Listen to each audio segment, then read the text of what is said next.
하나님의 말씀은 전도서 10장 1절에서 4절의 말씀입니다. 죽은 파리가 향기름으로 악취가 나게 하는 것 같이 적은 우매가 지혜와 존귀로 패하게 하느니라. 지혜자의 마음은 오른편에 있고 우매자의 마음은 왼편에 있느니라. 우매자는 길에 행할 때에도 지혜가 결핍하여 각 사람에게 자기 우매한 것을 말하느니라. 주권자가 네게 분을 일으키거든 너는 내 자리를 떠나지 말라. 공순이 큰 허물을 경하게 하느니라. 아멘. 할렐루야. 서로에게 평강의 복을 기원하는 마음으로 샬롬 인사 나누시기 바랍니다. 샬롬. 샬롬.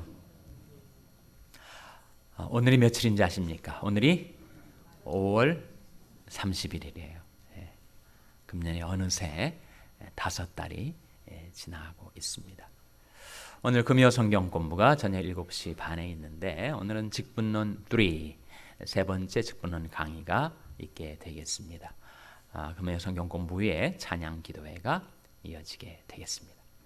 우리가 새벽 시간에 상고하고 있는 이 전도서의 말씀을 가리켜서 지혜 문학이라고 합니다. Wisdom Literature. 주제가 일관된 주제가 지혜에 관한 말씀이죠. 그래서 오늘도 지혜에 관한 말씀이 나타나 있습니다. 1절 말씀 같이 읽겠습니다. 1절 말씀 시작. 죽은 파리가 향기름으로 악취가 나게 하는 것 같이 적은 우매가 지혜와 존귀로 패하게 하느니라.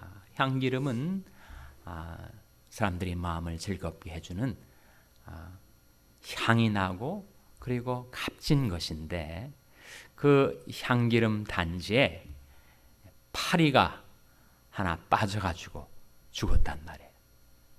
어떻게 되겠습니까? 죽은 파리 하나가 그 향기름 전체를 냄새가 나게 만들고 그리고 가치가 떨어지게 만들 수가 있다는 거죠. 죽은 파리가 향기름으로 악취가 나게 할 수가 있다는 겁니다. 여기 죽은 파리는 뭘 가리킬까요? 그리고 향기름은 무엇을 가리키겠습니까? 1절 말씀에 나타나 있습니다. 적은 우매가 죽은 파리를 가리키는 것이고 지혜와 존귀가 바로 향기름을 가리키는 것인데 죽은 파리가 향기름으로 악취가 나게 하는 것 같이 적은 우매가 지혜와 존귀로 패하게 한다. 작은 우매. 우매는 뭘 가리키죠? 어리석음 아닙니까? 그 어리석음 하나가 지혜와 존귀로 패하게 만들 수가 있다. 그런즉 너희가 어떻게 할 것을 자세히 주의하여 지혜 없는 자 같이 말고 오직 지혜 있는 자 같이 하여 세월을 아끼라. 때가 악하니라. 그러므로 어리석은 자가 되지 말고 오직 주의 뜻이 무엇인가 이해하라. 자세히 살피고 신중하게 행하고 조심하게 생활하라. 그렇지 않으면 지혜 있는 자라고 생각했던 사람도 갑자기 그 적은 우매 때문에 온 지혜와 존귀를 패하게 되는 그런 경우가 있다. 우리 삶 속에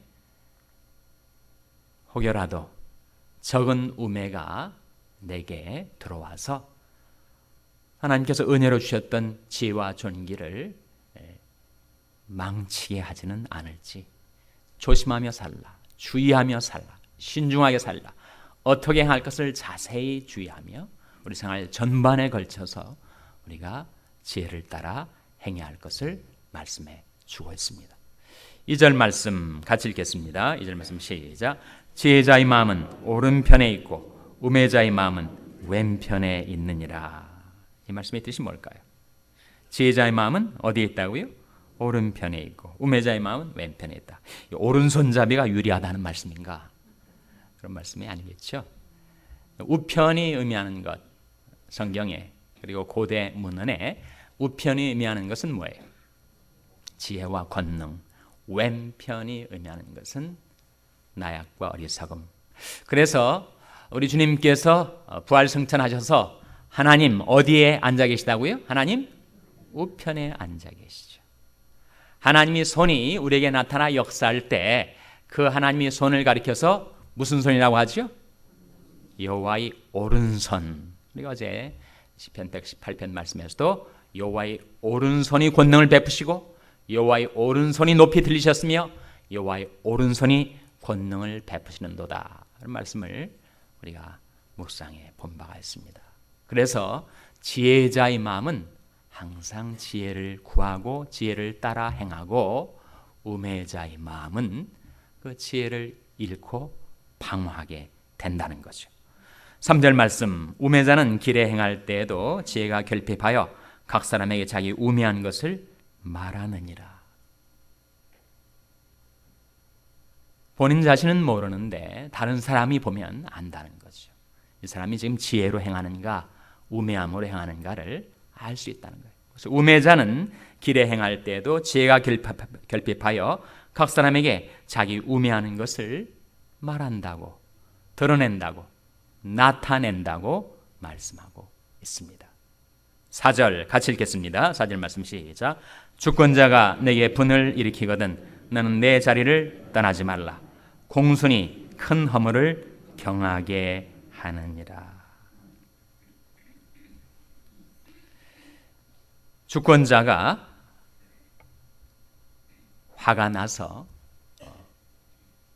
분노할 때 그 자리를 떠나지 말라는 거죠.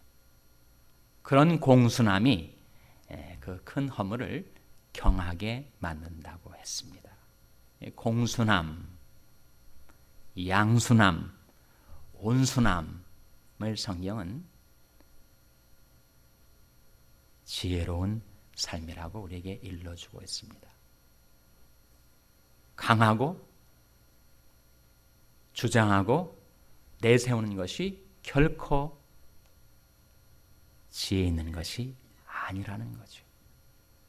자기를 나타내고 자기를 드러내고 자기를 높이고 자기를 주장하는 것은 지혜로운 것 같으나 사실은 어리석은 일이라는 것입니다. 그래서 공순함이 큰 허물을 경하게 한다. 그래서 성경은 지혜의 두 종류가 있는데 세상적인 지혜가 있고 그리고 하늘에서 내려주시는 지혜가 있다. 세상 지혜를 가리켜서 뭐라고 하죠? 세상적인 지혜를 가리켜서 꾀라고 합니다. 꾀. 네, 하늘에서 우리에게 내려주신 지혜를 따라 살아가는 전국 백성이 되어야 할 터인데 과연 이 지혜가 세상에서 난 지혜인가 아니면 하늘에서 내려주신 지혜인가를 어떻게 식별할 수 있죠? 식별 기준이 있습니다. 바로 야고보서 3장 17절 18절 말씀입니다. 찾아보시기 바랍니다. 야고보서 3장 17절 18절 말씀 찾아서 같이 읽겠습니다. 신약성경 373면 야고보서 3장 17절 18절 말씀. 신약성경 373면 야고보서 3장 17절 18절 말씀 찾아서 같이 읽겠습니다. 야고보서 3장 17절 18절 말씀입니다. 시작.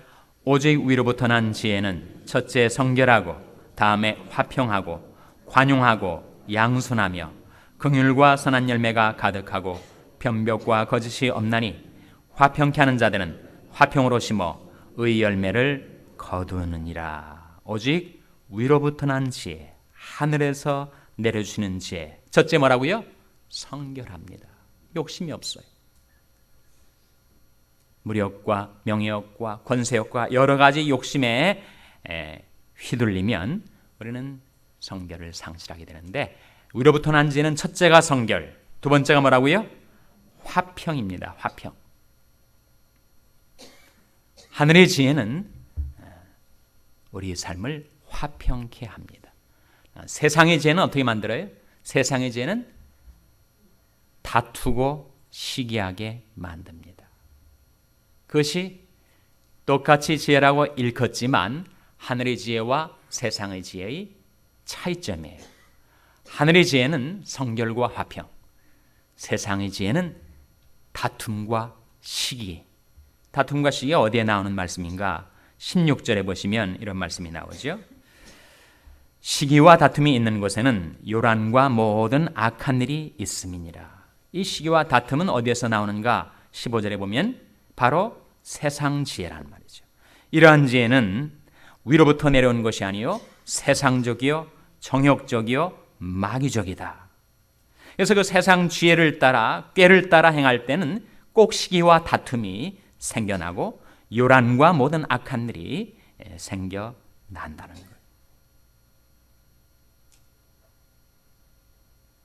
그래서 정말 하늘의 지혜를 따라 행하는 자는 공순함, 양순함, 온유함이 있다는 겁니다.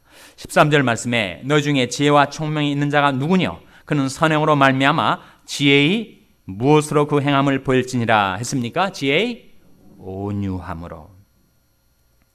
진정 우리가 지혜가 있다면 우리는 하나님의 역사, 하나님의 개입, 하나님의 간섭, 하나님의 주권을 신뢰하는 까닭에 온유해질 수 있습니다.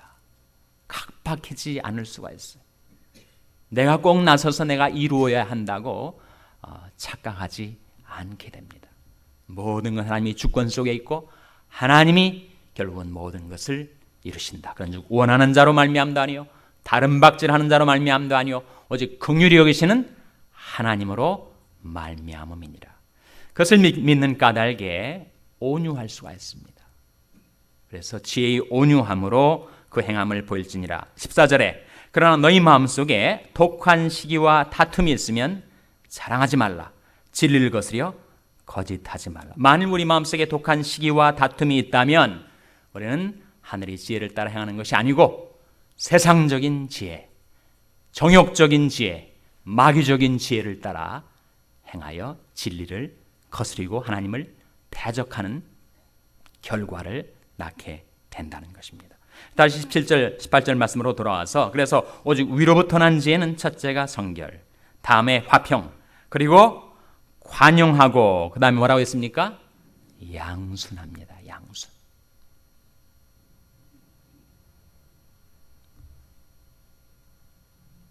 양순함, 공순함, 온순함, 곧 온유함이 진정한 지혜라는 것이죠. 그리고 긍휼과 선한 열매가 가득하고 편벽과 거짓이 없나니 화평케 하는 자는 화평으로 심어 무엇을 거둔다고요? 의의 열매를 거두느니라. 그래서 우리에게는 하늘의 지혜가 필요합니다. 세상적인 처세술, 세상이 우리에게 가르치는 꾀가 아니라 하나님께서 우리에게 내려주시는 하늘의 지혜를 따라 살아야 할 터인데 어떻게 하면 그러한 지혜를 따라 살 수가 있을까요? 그 하늘의 지혜를 따라 사는 길 세 가지. 첫째로 겸손해야 합니다. 겸손한 자에는 지혜가 있느니라. 잠언 11장 2절 말씀인데 교만이 오면 욕도 오거니와 겸손한 자에게는 지혜가 있느니라. 교만이 오면 욕도 옵니다. 반드시 그렇게 됩니다. 예수님께서 누가복음 14장 11절과 18장 14절에 두 번이나 똑같은 말씀으로 자기를 높이는 자는 낮아지고 자기를 낮추는 자는 높아지리라 그러셨어요. 교만이 오면 욕도 옵니다. 그러나 겸손한 자에게는 뭐가 있다고요? 지혜가 있느니라.